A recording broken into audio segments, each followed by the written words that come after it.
It's really nice to have you both here, Andrew and It's lovely to be here. Eudora. Yes, I'd love it to have both of you. It's the first time I have two at the same time in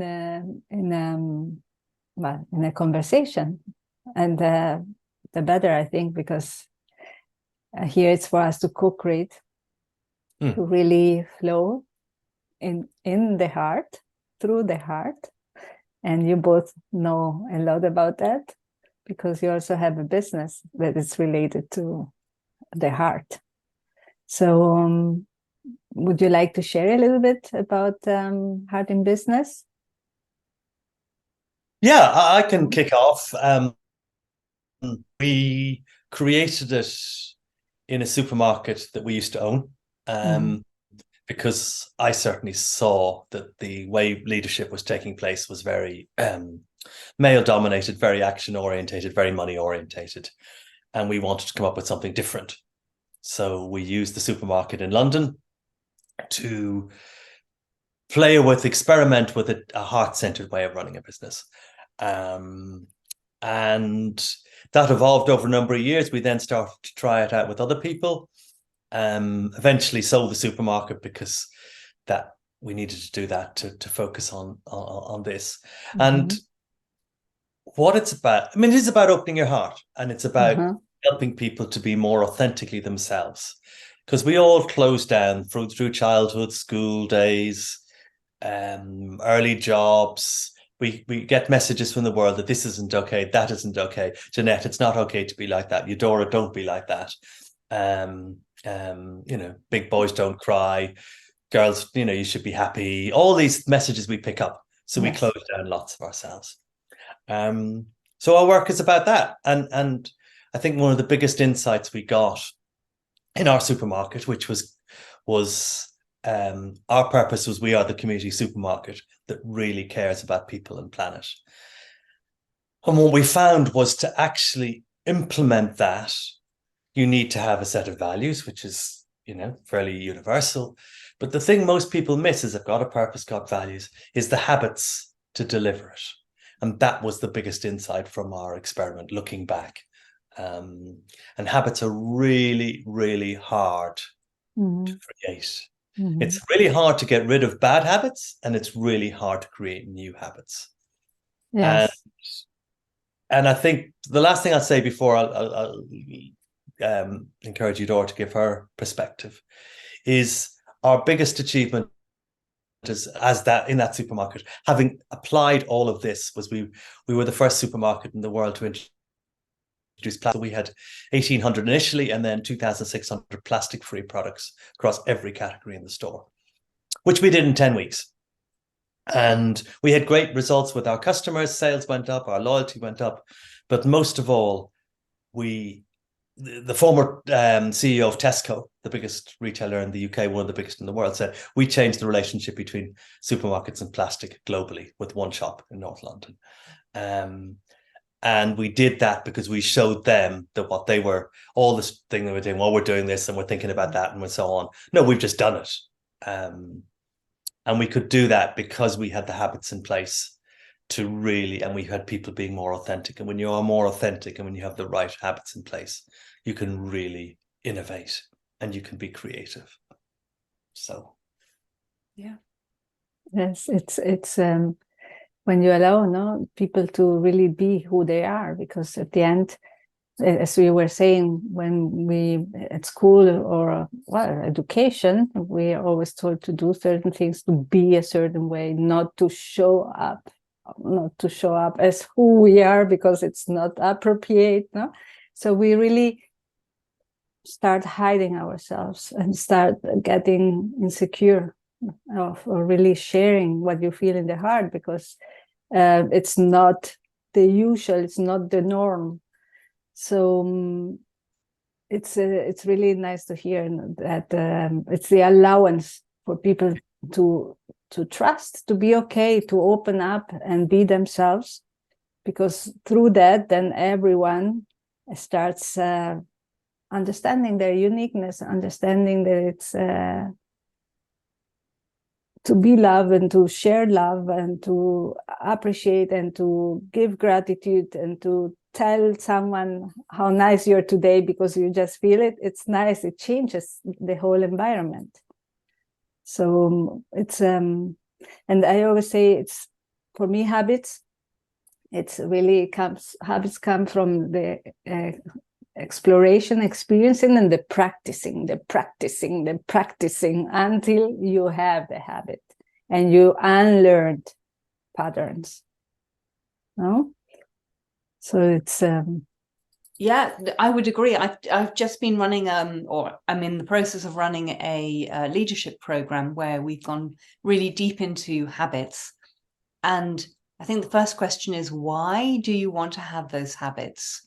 Because the habits are there to help you kind of get closer to your North Star, get closer to where you want to go, and then understand the habits that you already have that aren't serving you, and then looking at, okay, well, what is it that I want to do? What are the small building blocks?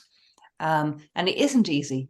But if you know the bigger picture, as well as doing those everyday habits, then on that rainy day when it's grey and you don't really feel like it, you can be reminded of the bigger picture and say, right, no, that's why I'm doing it. This is kind of one step towards the bigger goal. Yes. And that bigger goal is the organization's purpose and your individual purpose. Yes. And lining those up is really important, because you may have a wonderful purpose, Jeannette, but if it doesn't connect with the organization you work with, then you should be somewhere else doing it. And through our work, we have sometimes had leaders who've said, actually, gone back to the CEO and said, thanks for helping me figure out my purposes, and my purpose doesn't involve me being here. But it's much better for that to happen than if people working in an organization where their purpose is not aligned. Yes, everyone, then it doesn't flow, it doesn't go where it has to go. No, it doesn't. It's not the goal, it's not the objective. If everyone goes a different way. Yeah, it's like herding cats. If everyone's going in different directions. Yes, and it's not. And it's like you were saying, Andrew, it's better not to have them there, because if the purpose and their heart is somewhere else, then it's better for them to go somewhere else. Yes. And for us who stay here to stay aligned and stay connected. And I think that word connected is really important, because all too often problems start when we feel disconnected, when we're not connected to the organization, to each other. So yeah, very important. Yeah. To ourselves. Well, firstly, if we're not Most connected to important, ourselves, to we forget ourselves. being connected to anyone else. Yes. Relationship starts with ourselves always, and everything is a relationship.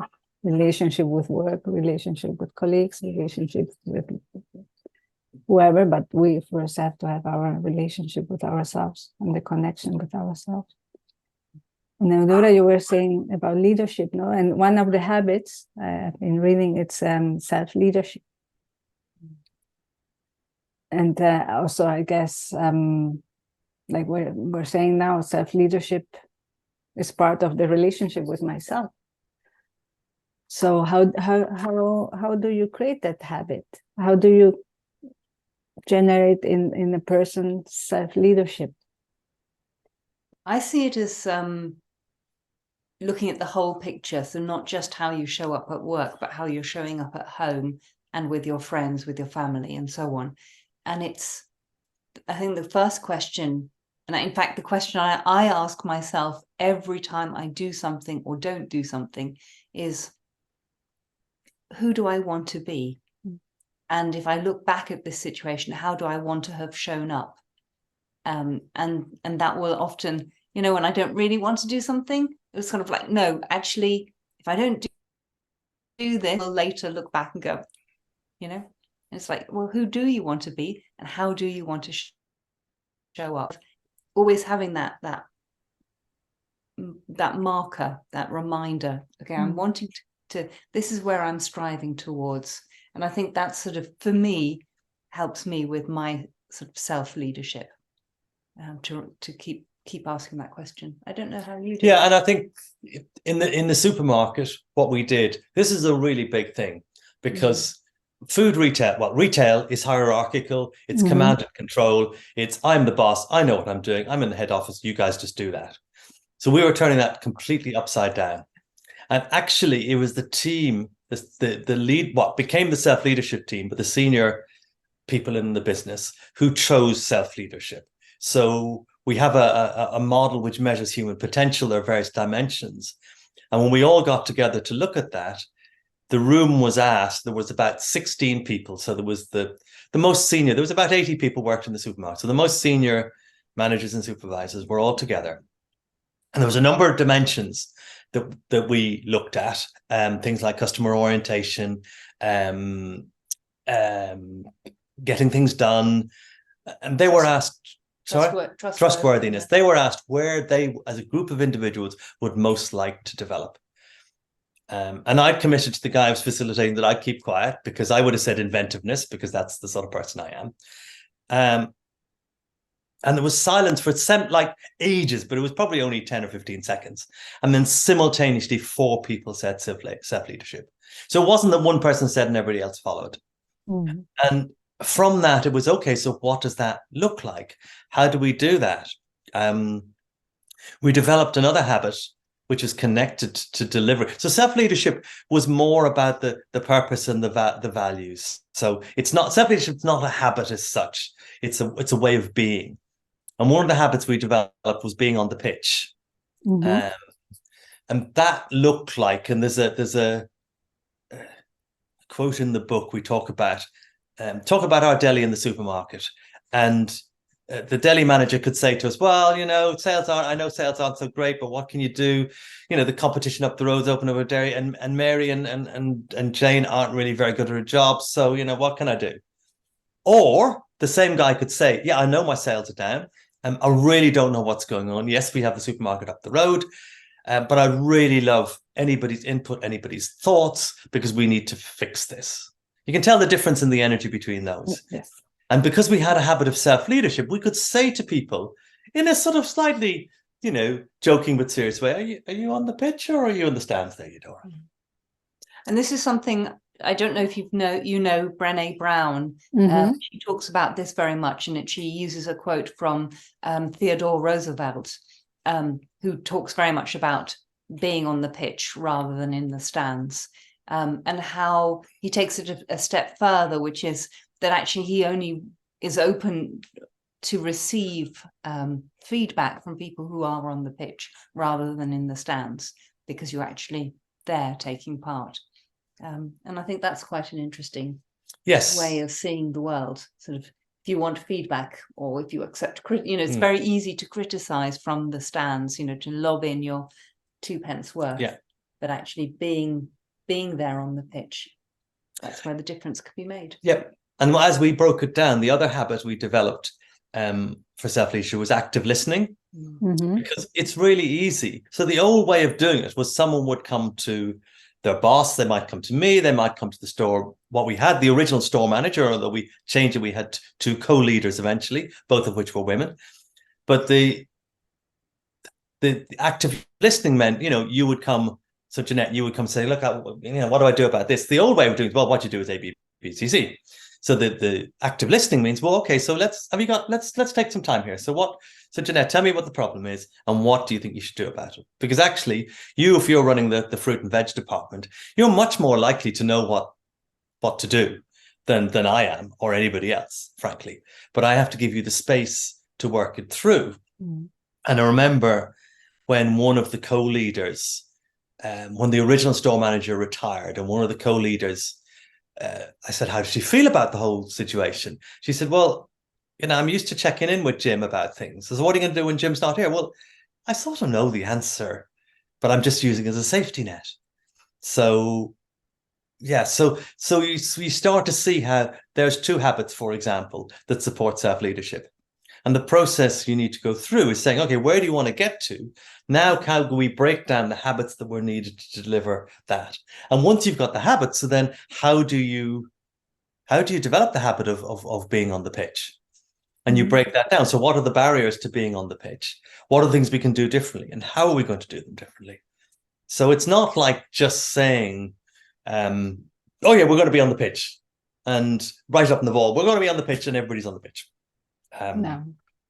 We have a situation at the moment where with someone who we helped develop a series of habits beginning of the year. And they're not happening. They're not happening because they just put them up on the notice board. And then I had said originally, you're going to have to do more than that. Oh, no, it'll be fine. It'll be fine. And then now saying, okay, all right. Yeah. You have to do more. Yeah, at the end, it's all about being the example you want to see and being the example of what you're talking, no? Or what you're pitching. Yeah, a lot of my sort of life decisions, or kind of how I see the world, starts with kind of my relationship with my daughter.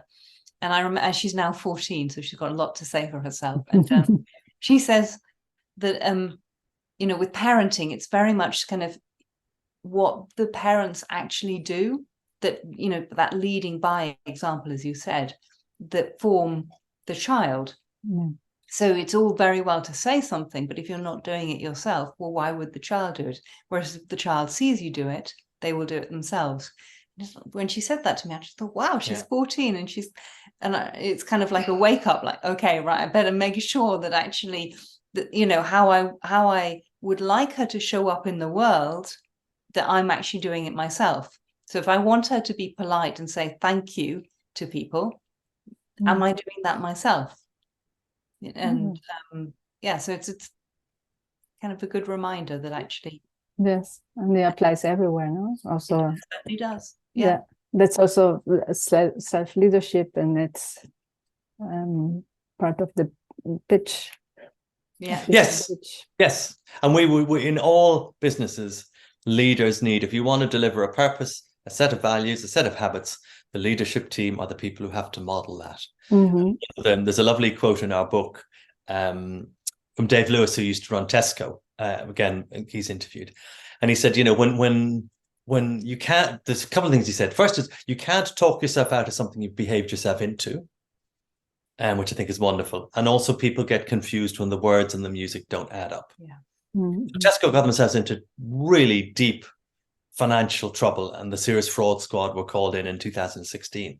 And basically, they were a very customer-centric business. Things weren't going so well. So instead of saying, actually, we got some problems here, they kept on delivering better and better results. And that created a pressure. So they were saying, we're all about the customer, but their actions were all about the numbers.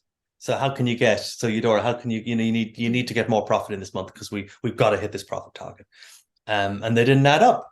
And when Dave went in, people said, look, there's nothing wrong with the purpose and the values of this company. It's just not how you lot behave, as in you lot being the leadership team. And until that changed, then nothing was ever actually going to change. And there's so many organizations who say one thing and then they behave differently. Yes. No one's ever going to follow that. No. Organizations and people, and so many everywhere.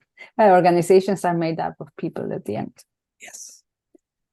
And that's what you are here with Hard in Business. And you have a book.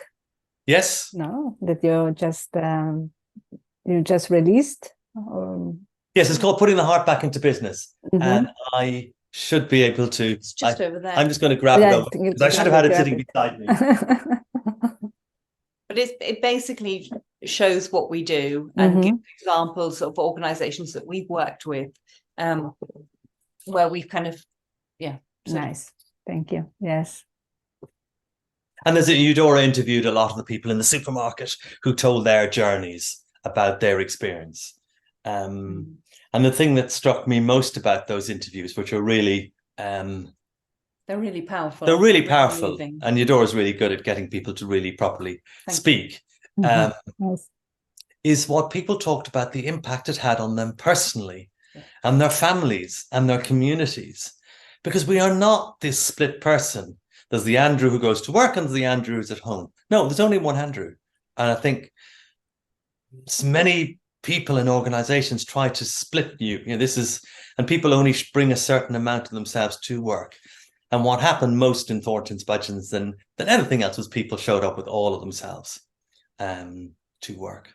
So be great to put I'll send you a link to put connected to. So we do a bit of publicity for our book here. Yes, that's why it's very good. No, and plus at the end we are, if you go to work and you are staying there so many hours a week, if you're not able to be you will one day succumb, leave or get sick, or at the end it's what we spoke at the beginning. No, it's the being able to be you, being able to at work to really show up as who you are with everything it encompasses, no, so that you connect.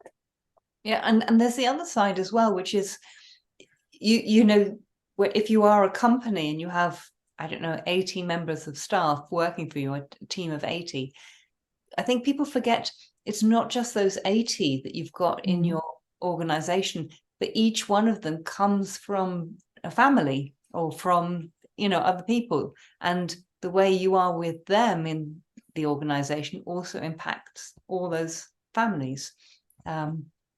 So actually suddenly kind of the network is much, just this bigger thing, and it just spreads. Yeah. It also impacts on in the supermarket, it impacts on all of our customers. Yes. We had 15,000 customers a week. So everybody who came in picked up just a little bit of open-heartedness.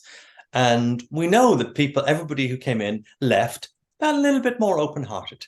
All our suppliers, all the people we dealt with in the community. And that's why both of us have purposes around working with businesses rather than individuals, because businesses can have this huge impact on society. And one of the other themes that's really emerging for us at the moment is the need for more feminine leadership in the world. The world is a complete mess. It really is. If you look at it, and if you look at this mess, and I say this as a man, has been created by men, because look at what's happening with Putin and Ukraine. Look at what's happening in the Middle East and Palestine. They're all men, that are involved. And it was really interesting. I read a really interesting letter in the paper the other day, where somebody said, in Northern Ireland, and I'm Irish, so this means a lot to me, the Northern Ireland peace process, there were a lot of women involved in that. And actually, Mo Molan, who was the Northern Ireland secretary in a critical time, was a woman who, and in the Palestine-Israel thing, there's no women involved. It's just all men. And look at companies, look at the big oil companies, look at a lot of companies that are potentially have a big factor to play in what's happening on the planet. They're all led by men. So I think we need more women in leadership, but we also need us men to access more of our feminine. That's where I was going. Within us, masculine and feminine. Yes. So the characteristic of empathy and care and so on, nurturing. As a man, I need to access more of those and encourage other men and help other men encourage the women around them to feel safe to do this. And we have this pilgrimage in Italy next year. It's a 6-month program, but there's a 9-day pilgrimage in the middle to help leaders get clear on their purpose in life. And these things are generally run by men for men. So Eudora, myself, and a colleague Luke is running it. And we had our first call about it a few weeks back, and only men showed up. So we're really on a drive. And again, I'll send you a link to the next call in a couple of weeks. We're on a drive to get more women involved. And my message to the men listening to this is, what about the women in your lives? Create the space. I mean, Eudora, you made the point about women and children and not being able to go. Do you want to share a bit more? Well, what I've, thinking about women, who as a woman has time to go away to do a pilgrimage for 9 days? And I would say quite a lot don't. If you've got children, normally you're the one who ends up kind of holding, quite literally holding the baby, kind of as the men can go off and do various things. And it's as women, we're not just looking after our children, but also parents, kind of just holding the whole household, the whole community together, as well as working and juggling all these different things. I mean, if you look at the statistics, women are still very much the ones who do most of the housework, who do most of the shopping. So how are we going to get that space and time to be able to go away for 9 days? Because all those things that we're juggling and holding together, surely that will fall apart if we're not there. But what is also powerful, and I experienced this with Andrew early on in our relationship, where he's pretty much pushed me out the door and said, go away for 9 days, go and find yourself and explore and have time for you. When I came back, it was really strong, because to be able to step away and realize, actually, I'm not indispensable. I'm not needed. I don't, I can step away. And then I got perspective, and I came back and I was much better, a much better mum, a much better partner, much better at my work, much more connected to myself. So what we're saying is to men, if you have women in your life who matter to you, give them the space. That's a great gift. Say that you are prepared to learn how to juggle all these things, so that the women can go for those 9 days. And that's not hard. That's like not an easy thing. It's a hard thing to do, but at the same time, we found it really strengthened our relationship, because Andrew now knows what it's like, to do all the things that I do, and I know what it's like, to have perspective and step away and look at that bigger picture. Yes, I think it's always important for anyone, no, men or women, to be able to go and go out of the day to a day and see things differently and grow. When you come back, you're always enriched, and you are always even a better woman or a better man, no? But it's important to retrieve yourself and see things from another perspective, and that's always good for any relationship, because again, we go into our self-leadership. It's good for ourselves, and so it's good for anyone, no? And about more women in leadership, I think, yes, but I wanted to highlight the part that there's a great need of this harmony, this balance between masculine and feminine. So for men to be more balanced in the feminine. It doesn't matter biology what you are. It's really the men to be more feminine, to really care more, like you, Andrew, you were saying, to be there for others also, and not so pushy, for instance. And also for women to be more masculine in certain points of what they have to do in their roles. Yes, and interestingly, here in Britain, people talk a lot about Margaret Thatcher, who yes, minister, and other women who've become prime ministers. What people have said is that they very much took their masculine side to work and kind of stepped in and were sort of pseudo men. And I'm just wondering whether having a prime minister in Britain who had perhaps brought her feminine side as well as the masculine. Yes, that would have been good. Like we've seen in New Zealand. Yeah. It's a different type of leadership, because feminine leadership is bringing that softer sort of listening, empathy side, and it doesn't mean that the other side can't exist. It's two together. So it's being the river banks so that the river can flow through, and they're both really important within ourselves, and then yes, for everything you do. And always in leadership, always I highlight it a lot. It's the self-leadership. Be your leader, be for yourself, and then you will be able to do it for other ones. And walk your talk. No, be in the pitch. Yes. Yeah. And it's the whole diversity piece. So in the supermarket, we had a leadership team of 4 for the latter part of the time there. I was the only man, There were 3 other women on it. So I'm an Irishman, okay, white, middle class, all those privileged things. We had a woman from Sri Lanka, a woman from Bangladesh, and a woman from Bulgaria. So we had basically 4 very different cultures in the room. We had a lot of feminine energy as well as some masculine energy, and we got different perspectives. Yes. And it's been rather sad, but kind of insightful listening to the COVID inquiry in Britain that's going on at the moment.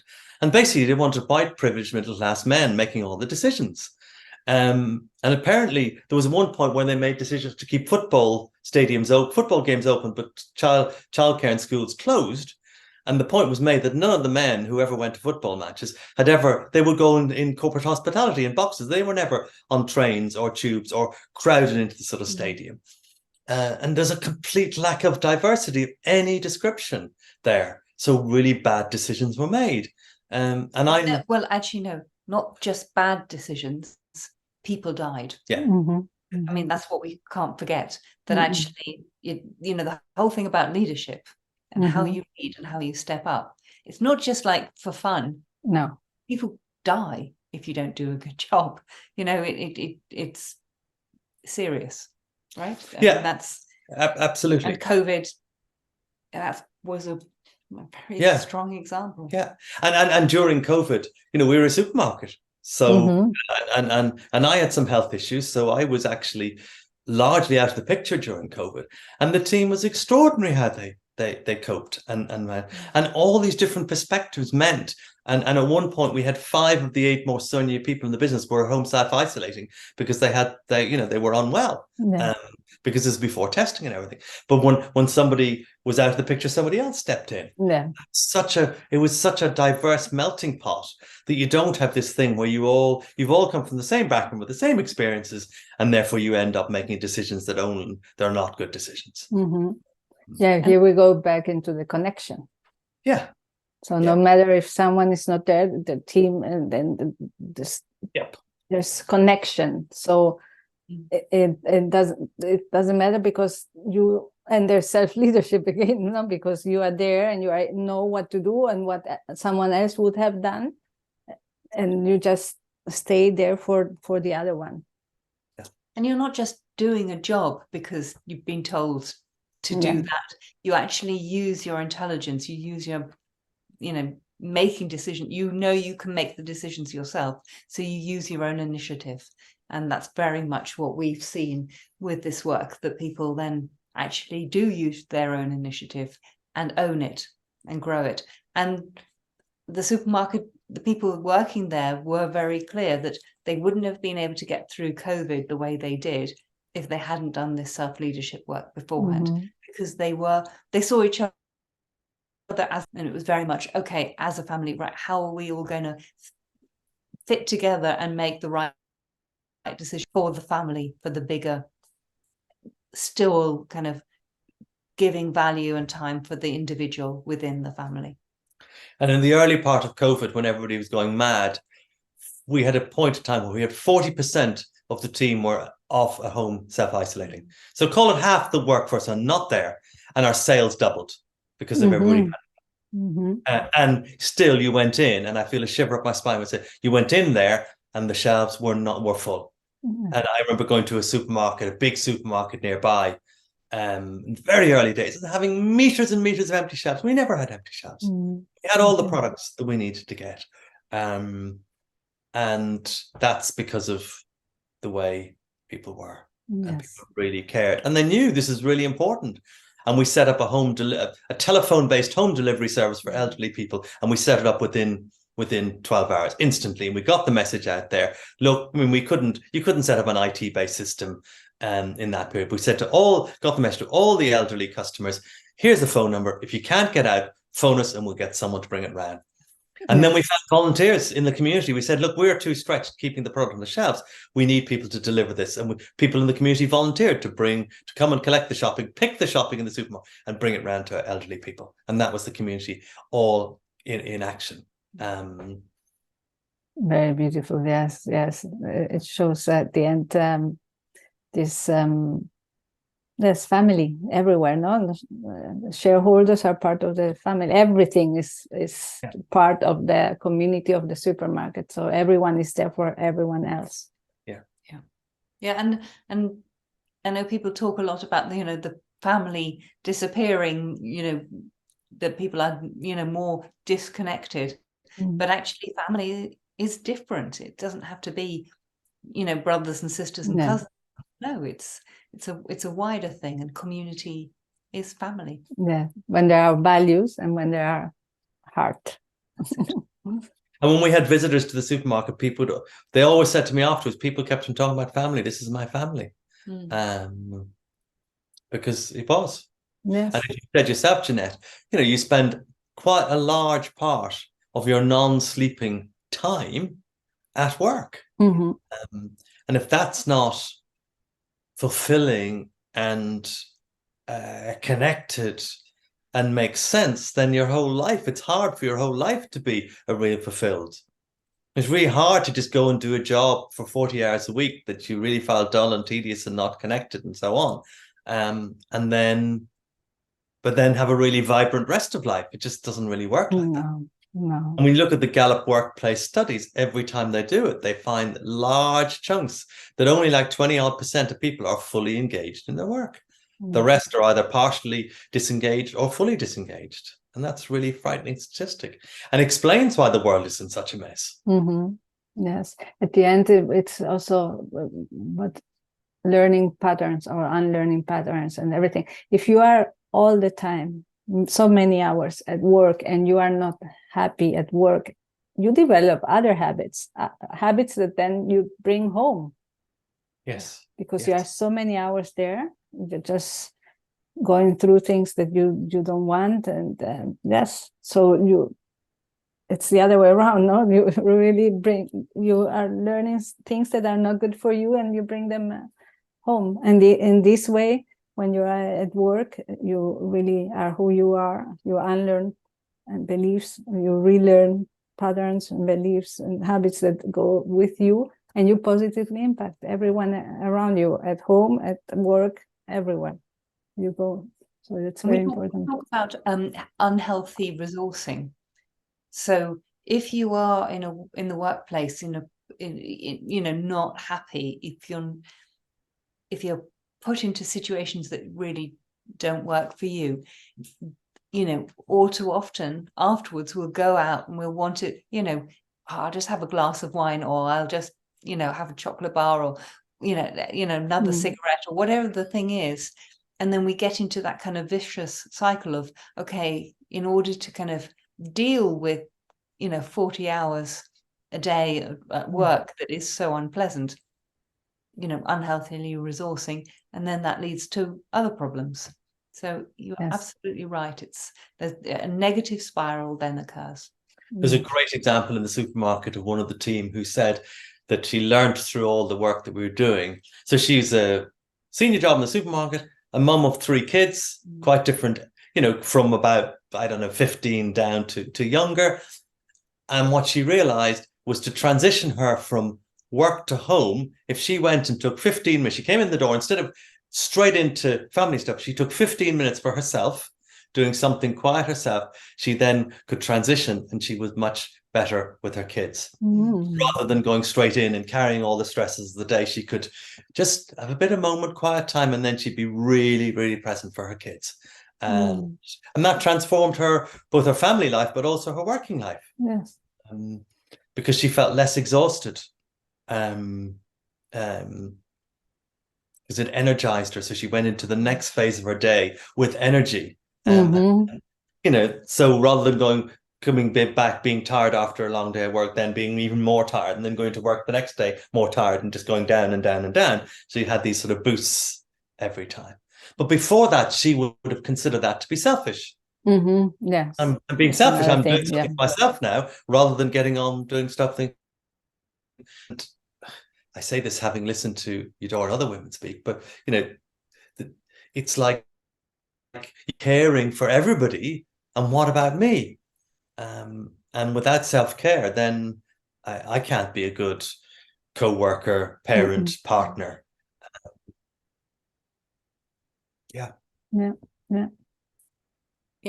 And that's goes on to a whole other topic, which is women, and that we are built to care, and it's only when we go into our menopause that our chemical makeup changes, and there's a little bit more of that masculine energy that comes in, and that we are able to say, no, actually, I'm going to take the time. And wouldn't it be great if mothers and women who are, very much in that caring role were to give themselves permission, were to be encouraged by people around them to actually take a bit of time for themselves, so that they were able to resource healthily and therefore actually do a better job. Yes. It takes in the relationships now, it takes always 3 people, you, the other one, and you together. Yeah. And this is for someone to tell to the other one, for men to tell to the woman, go, take your time, be you. And then we are creating an even stronger relationship. It applies also at work, everywhere. Relationships, no? So I really appreciate talking to you, co-creating with you. Likewise. So nice to sitting here and connect heart to heart. Yeah. And what I'm loving is that we are connecting across countries, and that's the beauty nowadays. We can do this. Yes, it's like me sitting next to you, in front of you, in your room, sharing a cup of tea. Yeah. Yes. I love that. And you've got the cultures: Spanish culture, German, British culture, Irish culture, women. The Swiss here, also South American one part also. So yeah, I love that. It's always beautiful, the mix and the hearts. That's it. Yeah. Thank you so much. You would like to say something before we leave our call today, or just it's been lovely? It's just so lovely to take a moment and talk about things, and just it's that looking at the bigger picture, just taking a moment. Thank you for your questions. Thank you for this time. Yeah, I'm going to repeat what I said earlier to all the men listening. What are you going to do to access more of your feminine leadership and encourage the women in your personal life and your working life to give them the support to be able to step up more into self-leadership and being more of themselves? Thank you so much. Thank you also for your questions and for the open-hearted space that you've created today. Well, thank you. That's what this is about, and it's creating safety. I mean, a huge amount of what we do is about creating safety. True.